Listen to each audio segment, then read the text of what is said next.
Moin, min Tüdis. Sauterdag was ich für jou in. Leraune Stadt. Und da habe ich mich getroffen mit. Moin! Wer sind die dann? Wir sind von het Oostfriese Instituut und ich bin Walter. Ik ben Orn. Und ich bin Tiet.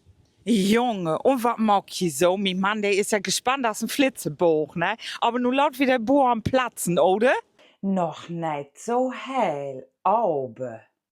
Wir haben dann eine Präsentation 6. September um 11 Uhr, Korrektur, in Kukulum in Auerk-Rohr. Boah, das klingt ja richtig gut. Und angenommen, also ich hab da ja sowieso richtig Interesse an und ich denke, der ein oder andere Follower von mir auch. Dürfen wir da hinkommen?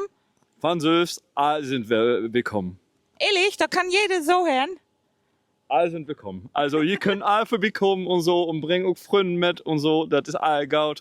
Wir haben ja Bord.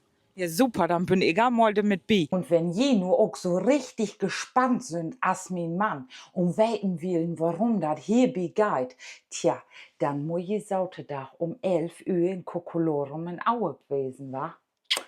Munter blieben.